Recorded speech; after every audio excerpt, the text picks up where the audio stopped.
Pocket থেকে উঠে এলো কবেকার শুকনো গোলাপ। কবেকার, কার দেওয়া, কোন মাসে, বসন্তে না শীতে? গোলাপের মৃতদেহে তার পাঠযোগ্য স্মৃতিচিহ্ন নেই।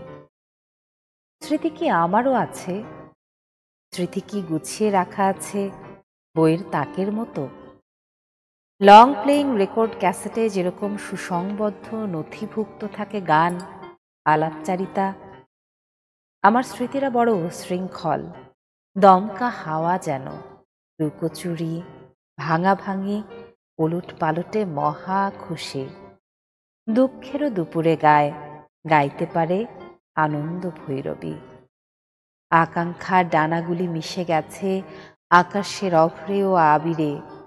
আগুনের দিনগুলি মিশে গেছে সদ্যজাত ঘাসের সবুজে। প্রিয়তম, মুখগুলি মিশে গেছে সমুদ্রের ভিতরের নীলে। স্মৃতি বড় উশৃঙ্খল, 2000 বছরেও সব মনে রাখে। ব্যাধের মতন জানে অরণ্যের আদ্যপান্ত মূর্তি ও মর্মর, অথচ কাল বা পরশু কে ডেকে গোলাপ দিল কিছুতে বলবে না। এই অদ্ভুত সুন্দর কবিতাটি লেখা প্রিয় কবি পূর্ণেন্দু পত্রের। কবিতার শিরোনাম স্মৃতি বড় শৃঙ্খল। শুভ সকাল, আমন্ত্রণ সকাল 24-এ।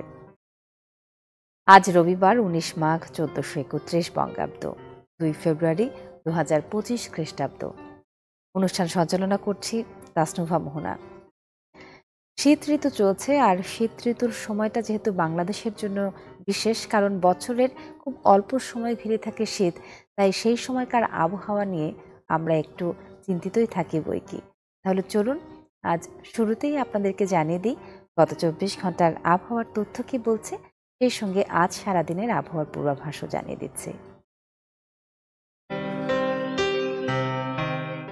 ঢাকায় সর্বোচ্চ তাপমাত্রা ছিল 28.4 ডিগ্রি সেলসিয়াস, সর্বনিম্ন তাপমাত্রা 20.4 ডিগ্রি সেলসিয়াস। রাজশাহীতে সর্বোচ্চ তাপমাত্রা ছিল 29.2 ডিগ্রি সেলসিয়াস, সর্বনিম্ন তাপমাত্রা 13.5 ডিগ্রি সেলসিয়াস। রংপুরে সর্বোচ্চ তাপমাত্রা ছিল 23.4 ডিগ্রি সেলসিয়াস, সর্বনিম্ন তাপমাত্রা 14.2 ডিগ্রি সেলসিয়াস। ময়মনসিংহে সর্বোচ্চ তাপমাত্রা ছিল 25.6 ডিগ্রি সেলসিয়াস, সর্বনিম্ন তাপমাত্রা 18.5 ডিগ্রি সেলসিয়াস। চায়ের শহর সিলেটে সর্বোচ্চ তাপমাত্রা ছিল 26.8 ডিগ্রি সেলসিয়াস, সর্বনিম্ন তাপমাত্রা 17.2 ডিগ্রি সেলসিয়াস। বন্দরনগরী চট্টগ্রামে সর্বোচ্চ তাপমাত্রা ছিল 28 ডিগ্রি সেলসিয়াস, সর্বনিম্ন তাপমাত্রা 18.8 ডিগ্রি সেলসিয়াস। খুলনায় সর্বোচ্চ তাপমাত্রা ছিল 27 ডিগ্রি সেলসিয়াস, সর্বনিম্ন তাপমাত্রা 20.8 ডিগ্রি সেলসিয়াস।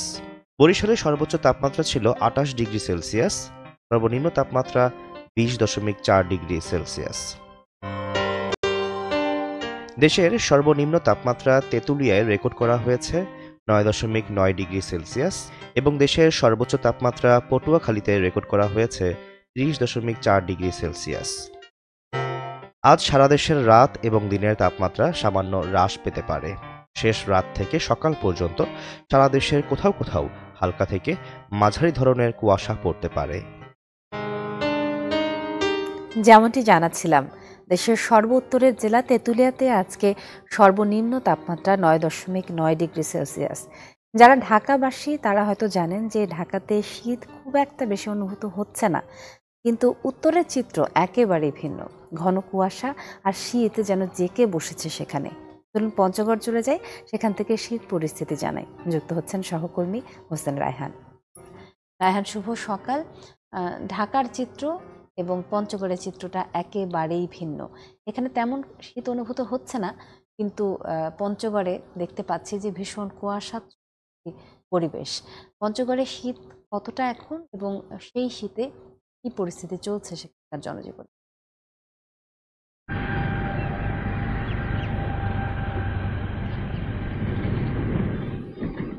জি রায়হান, শুনি।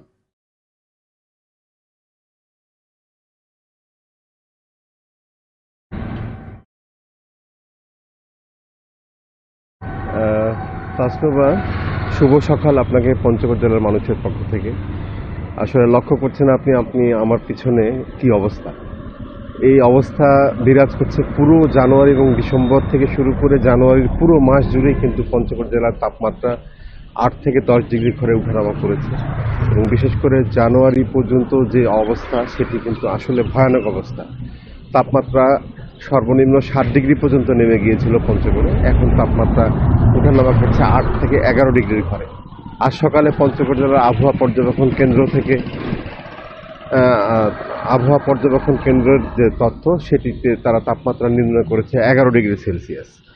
আপনি জানেন যে সীমান্তের খুব নিকটবর্তী হওয়ার কারণে এবং হিমালয়ের পর্বতের দূরত্ব পঞ্চগড় জেলা থেকে খুব কাছে হওয়ার কারণে এই অঞ্চলের উপর দিয়ে একাধিক মৃদু এবং মাঝারি শৈত্যপ্রবাহ বয়ে যাওয়ার যে পূর্বাভাস রয়েছে সেটি ইতিমধ্যে শুরু হয়ে গেছে এবং পুরো জানুয়ারি জুড়েই কিন্তু তাপমাত্রা 6 থেকে 8 ডিগ্রির ঘরে উঠানামা করবে এমন পূর্বাভাস তাদের কাছে রয়েছে।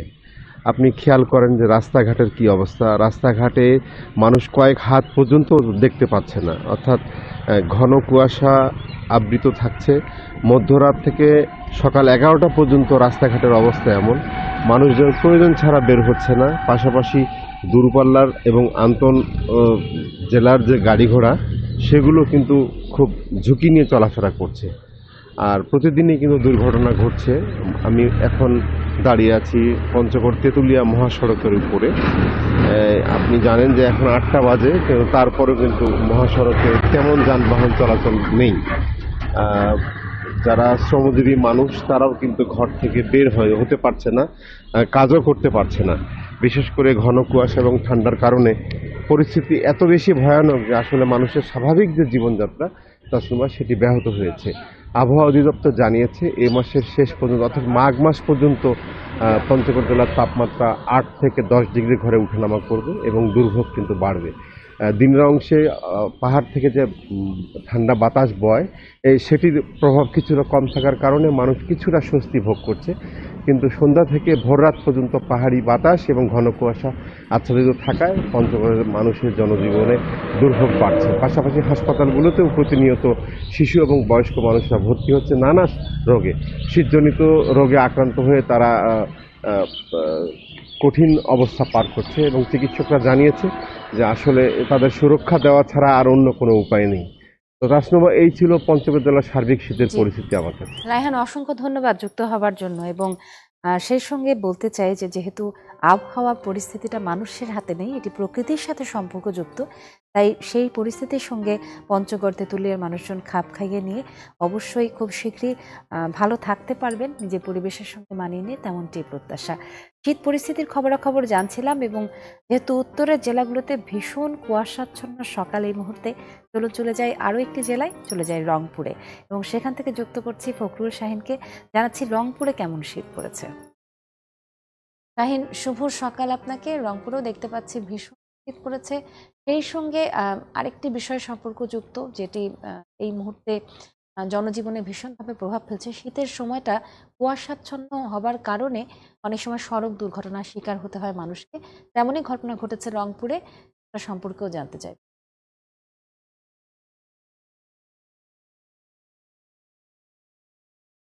তাসনুবা, আপনাকেও শুভ সকাল।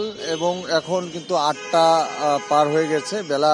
আমরা 4 দিন আগেও দেখেছি যে আসলে 7টার পরেই রোদে ঝলমল করছিল চারদিক, কিন্তু 4 দিন আগের পরিস্থিতি এটি। এবং তারপরেই কিন্তু 4 দিন আগের বা 4 দিন থেকেই দেখছি যে আসলে কুয়াশায় ঢেকে গেছে চারদিক, অর্থাৎ হচ্ছে কুয়াশাচ্ছন্ন। এখন 2-3 দিন ধরে তাপমাত্রা এত নিচে নেমে গেছে যে প্রতিদিন রাতে এবং সকালে কুয়াশার চাদরে ঢেকে থাকে চারদিক। এই কারণে কিন্তু নানা ধরনের সমস্যা সৃষ্টি হয়েছে। তার প্রধান সমস্যা হচ্ছে যে সড়কে যে যানবাহনগুলো চলাচল করছে, আমরা দেখেছি যে গত 2 দিনে 6 জন নিহত হয়েছেন সড়ক দুর্ঘটনায়। তার মধ্যে হাইওয়ে পুলিশের তথ্য বলছে যে তারা বলছেন যে কুয়াশার কারণে, কনকনে শীতের কারণে আসলে চালকরা যে গাড়ি চালিয়ে থাকেন তারা ঠিকভাবে দিক নির্ণয় করতে পারেন না। এই কারণে দুর্ঘটনার সংখ্যা কিন্তু বাড়ছে। এবং তাসনুবা, আপনার আসলে নেটওয়ার্ক সমস্যার কারণে আপনার প্রশ্ন আমি ঠিকভাবে শুনতে পারিনি, তবে এই যে কুয়াশার কারণে রংপুরে আসলে দুর্ভোগে পড়েছেন সবচেয়ে বেশি খেটে খাওয়া মানুষরা। আমরা ভোর থেকে দেখছি যে এই রংপুর নগরীতেও চারিদিকে কুয়াশার চাদর ঢেকে আছে। তারপরও যারা আসলে কাজের তাগিদে জীবনের প্রয়োজনে তারা কিন্তু বেরিয়ে পড়েছেন। এর মধ্যে রিক্সা শ্রমিক আছেন এবং আমরা শাপলা চত্বরের কথা যদি বলি, সেখানে কিন্তু শ্রমিকরা, দিন মজুররা বসে আছেন কাজের সন্ধানে, যদিও কুয়াশায় কনকনে শীত। এবং যারা কৃষক আছেন তারা কিন্তু মাঠে গেছেন কাজ করতে। এবং আপনাকে জানি যে এই কুয়াশার কারণে আলু খেতে এবং বীজতলায় কিন্তু মারাত্মক ক্ষতির শঙ্কা রয়েছে, এমনটি কিন্তু কৃষি অধিদপ্তর বলছে। তো এই ছিল এখানকার সর্বশেষ। শাহিন, অসংখ্য ধন্যবাদ যুক্ত হওয়ার জন্য। দেখছিলাম ফখরুল শাহিন ছিলেন আমাদের সঙ্গে, এবং এখনো রংপুরের সকালে গাড়ির হেডলাইট জ্বালিয়ে গাড়ি চালাতে হচ্ছে। সড়ক দুর্ঘটনার সংখ্যা বাড়ছে, আমরা চাই সাবধানে সবাই চলাফেরা করবেন। চলুন এবারে পরবর্তী আয়োজনে চলে যাই। পত্রিকার খবরের শিরোনামগুলো দেখিয়ে দিচ্ছি। শুরুতে সমকালে আজকে প্রধান শিরোনাম হয়েছে ধান আবাদের সুসময়ে চাষের দুঃসময়। সরকার নির্ধারিত সারের দরের চেয়েও নেওয়া হচ্ছে 3 থেকে 8 টাকা বেশি। বড় মৌসুমে কৃষক বেশি দামে সার কিনতে বাধ্য হচ্ছেন এবং সেচেও ঢাকা বরেন্দ্র এলাকায় সেচ ঘণ্টা বেঁধে দেওয়ায় শঙ্কায় চাষি। এদিকে জুলাই অভ্যুত্থান বইমেলায় নতুন তাৎপর্য এনেছে বললেন উদ্বোধনী অনুষ্ঠানে প্রধান উপদেষ্টা। জাতীয় সরকার হলে হয়তো পাল্টা কু হয়ে যেত, মির্জা ফখরুল ইসলাম আলমগীরের সাক্ষাৎকার। ক্যাম্প কমান্ডার প্রত্যাহার তুলে নেওয়ার কারণ জানা যায়নি। কুমিল্লায় হেফাজতে যুবদল নেতা তৌহিদুলের মৃত্যু এবং চট্টগ্রামে বড় প্রকল্পে বড় বিপদ, 30,000 কোটি টাকার 7 প্রকল্প।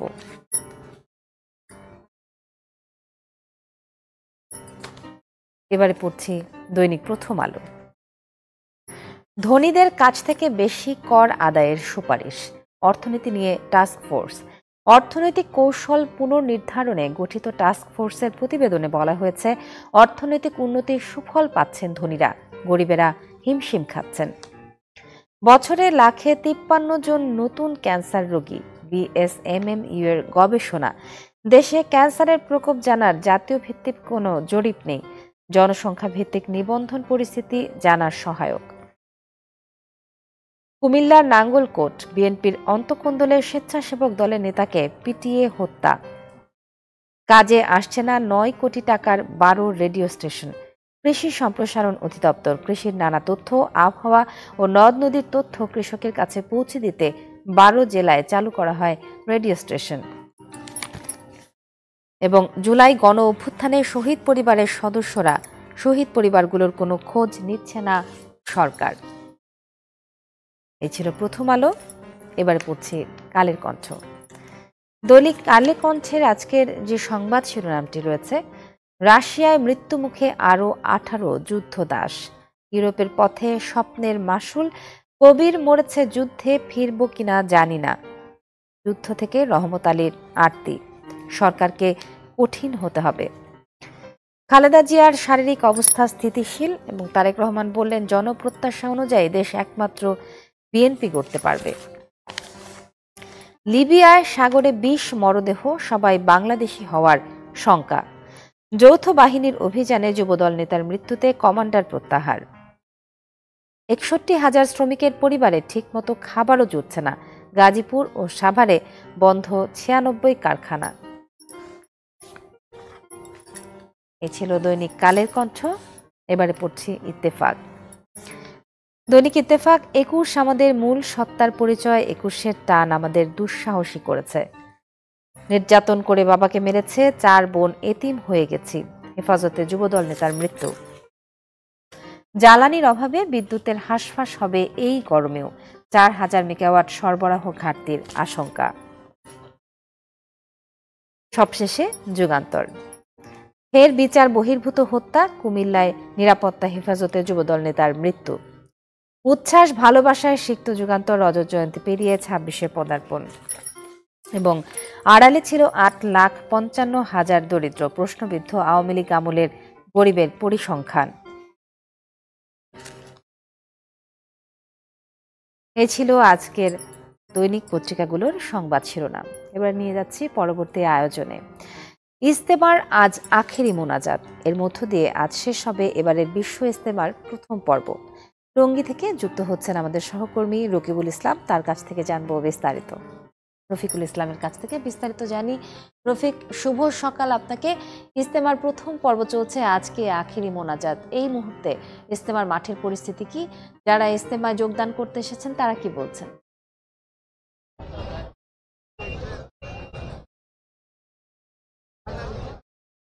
তাসনুবা, আপনি জানেন যে আখেরি মোনাজাতের মধ্য দিয়ে আজকে শেষ হচ্ছে সূরায়ে নেজামের প্রথম পর্বের ইজতেমা। তো আগামীকাল থেকে আবার কিন্তু দ্বিতীয় পর্ব শুরু হবে। তো ইজতেমা কর্তৃপক্ষ আমাদেরকে জানিয়েছেন আজকে সকাল 9টার মধ্যে কিন্তু আখেরি মোনাজাত হওয়ার কথা রয়েছে, এবং ইতিমধ্যে আমরা যেটি দেখেছি গতকাল রাত থেকেই কিন্তু অনেকে এসে ঢাকা ময়মনসিংহ মহাসড়কের যে ফ্লাইওভার রয়েছে ফ্লাইওভারের উপরে অবস্থান করছে। তাছাড়া ভোর থেকেই অনেকেই কিন্তু পায়ে হেঁটে আসছেন আখেরি মোনাজাতের অংশ নেওয়ার জন্য। আপনাকে যদি একটু দেখায়, আপনি নিশ্চয় দেখতে পাচ্ছেন বিপুল সংখ্যক মানুষ কিন্তু এই মুহূর্তে আসলে এসে ইজতেমার আশেপাশে যে সড়কগুলো রয়েছে ভিতরে জায়গা না পেয়ে তারা সড়কে অবস্থান করছে। মূলত যে ইজতেমার আখেরি মোনাজাত হবে সেই আখেরি মোনাজাতে অংশগ্রহণ করবে এবং দেশ ও জাতির কল্যাণ করে তারা মহান সৃষ্টিকর্তার কাছে প্রার্থনা করবেন, এই জন্য এসেছেন। যারা এসেছে তাদের কাছে আমরা জানতে পেরেছি যে অনেকেই আসলে যেহেতু গতকালকে মেট্রোপলিটন পুলিশের পক্ষ থেকে কয়েকটি সড়কে যান চলাচলের নিয়ন্ত্রণের করার কথা বলেছে, এজন্য অনেকে পায়ে হেঁটে এসেছে, আবার অনেকে ভ্যানে রিক্সায় করে কিন্তু এসেছে। এখানে আমরা সেটি দেখেছি। তো আসলে মেট্রোপলিটন পুলিশের পক্ষ থেকে যেটি জানানো হয়েছে, আজকে যেহেতু আখেরি মোনাজাত হবে সেই আখেরি মোনাজাতের জন্য তারা আইন শৃঙ্খলা বাহিনীর সদস্যরা নিয়োজিত রয়েছে। প্রায় আজকে কিন্তু 10,000 আইন শৃঙ্খলা বাহিনীর সদস্য নিয়োজিত রয়েছে পুরো ইজতেমার মাঠের ভেতরে বাহিরে, এবং ওয়াচ টাওয়ার সিসিটিভি দিয়েও কিন্তু তারা মনিটরিং করছে। তাছাড়া র্যাবের পক্ষ থেকে কিন্তু বলা হয়েছে যে হেলিকপ্টার টহল, নৌ পুলিশ তারা কিন্তু তুরাগ নদীতে রয়েছে। এভাবে কিন্তু নিশ্চিদ্র নিরাপত্তা ব্যবস্থা গ্রহণ করেছে। গতকাল ইজতেমা কর্তৃপক্ষ একটি সংবাদ সম্মেলন করে তারা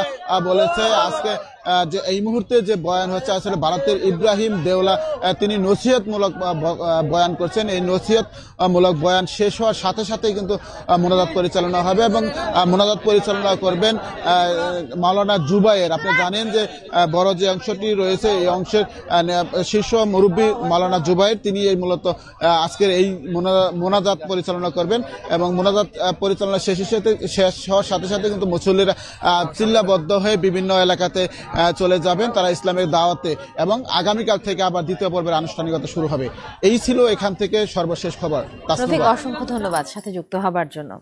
এই ছিল সকাল 24 এখনকার পর্যন্ত আয়োজন। পরবর্তী আয়োজনের সাথে থাকুন, ফিরে আসছে এক্ষুনি।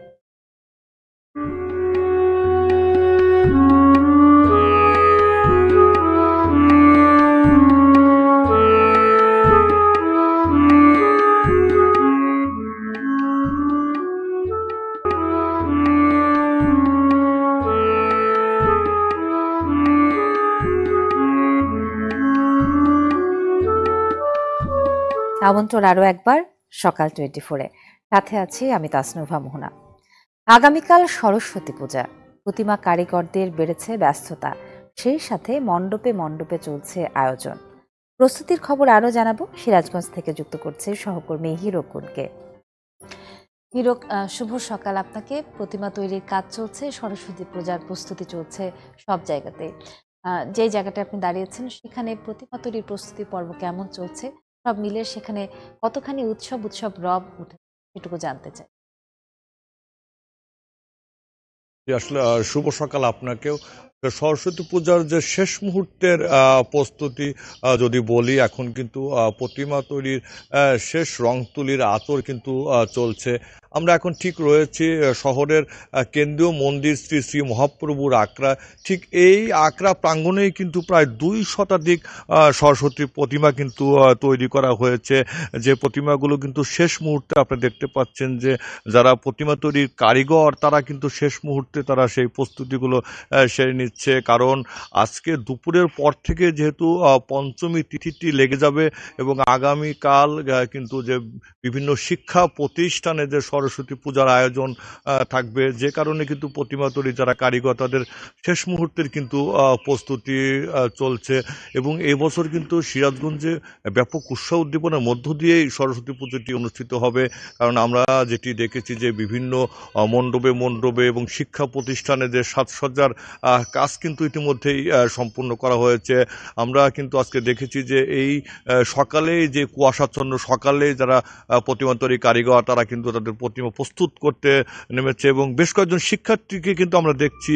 যদি আমরা একজন শিক্ষার্থীর সাথে কথা বলি যে সরস্বতী তো বিদ্যার দেবী, সেক্ষেত্রে কি প্রার্থনা দেবীর কাছে? আমরা সবাই জানি যে মা সরস্বতী হচ্ছে বিদ্যার দেবী, সঙ্গীতের দেবী। প্রতি বছরই আমরা মা সরস্বতী পূজা করে থাকি। আমরা প্রতি বছর আমাদের বাড়িতে এবং শিক্ষা প্রতিষ্ঠানে মা সরস্বতী পূজা করে থাকি। এই 1 বছর পর মা আমাদের কাছে আবার এসেছে। মায়ের কাছে আবারও বলতেছি যে আমরা যাতে ভবিষ্যতে ভালো করে পড়াশোনা করতে পারি। আর এবছর আমরা যেটি বলছিলেন যে আসলে যেহেতু বিদ্যা এবং সঙ্গীতের দেবী আর সরস্বতী, তাই দেবীর কাছে কিন্তু তাদের বিভিন্ন প্রার্থনা থাকবে। সবকিছু মিলে কিন্তু সকল প্রস্তুতি সম্পন্ন সিরাজগঞ্জের সরস্বতী পূজার। তাসনুবা। জি, হিরোকে অসংখ্য ধন্যবাদ সাথে যুক্ত হবার জন্য। আমাদের সঙ্গে ছিলেন সহকর্মী হিরোগুণ, তার কাছ থেকে জানছিলাম সরস্বতী পূজার খবরাখবর। এবারে অন্য প্রসঙ্গ। হাঁসের কদর বাড়ে শীত মৌসুমে। পারিবারিক আয়োজন বা বনভোজনে খেতেই হবে হাঁসের মাংস। তাই তো মাঘের শীতে রাজধানীর শতবর্ষী মেরাদিয়া হাটে জমে উঠেছে হাঁসের বাজার। নানান জাতের হাঁস নিয়ে প্রতি বুধবার হাটে আসেন বিক্রেতারা। নগরবাসীও ভিড় জমান স্বাদের স্বাদ মেটাতে।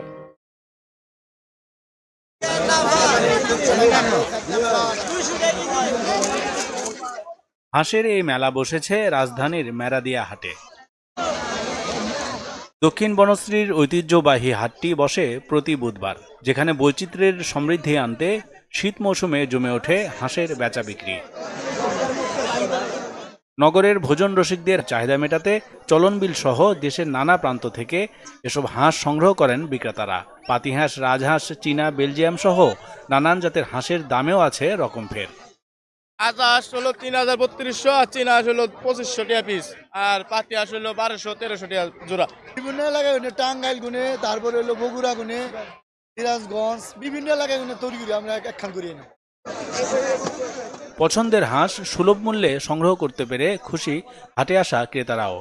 অনেকগুলো হাঁস দেখলাম, তার মধ্যে একটা বেলজিয়াম হাঁস, আমি ১০০০ টাকা দিয়া হাঁসটা আমি নিছি। দামটা ঢাকা শহরে অন্যান্য জায়গা চেয়ে এখনো এই মেরাদিয়া হাটে অন্তত কিছুটা কম আছে। আসলে দরদাম করতে জানলে এখানে ভালো জিনিস পাওয়া সম্ভব। শুধু কেনাবেচাই নয়, হাঁস কেটে বেছে পরিষ্কার করে দিয়েও আয় করছেন মৌসুমী পেশাজীবীরা। পাতি হাঁস ৩৭০, পাতি ৫০, রাধা ১০০। বাসাতে এখন আর ওই কাজের বুয়া পাওয়া যায় না যে পরিষ্কার করে দিবে, এখান থেকে কেটে নিলে একটা সুবিধা আর কি। মেরাদিয়ার হাঁসের বাজারে কেনাবেচা চলে সকাল থেকে সন্ধ্যা পর্যন্ত। রিজভী হাবিব, চ্যানেল 24, ঢাকা। আজকের মতো এ পর্যন্তই। দেশীয় নানা খবরাখবর, সাম্প্রতিক সময়কার নানা পরিস্থিতি এবং আন্তর্জাতিক বিভিন্ন খবর সবকিছু নিয়ে পসরা সাজিয়ে আসে সকাল 24 প্রতিদিন সকালে ঠিক একই সময়। তাসনুভা মোহনার সাথে দেখা হবে আরও এক সকালে। ভালো থাকুন সবাই। যাবার আগে শুভ সকাল আরও একবার।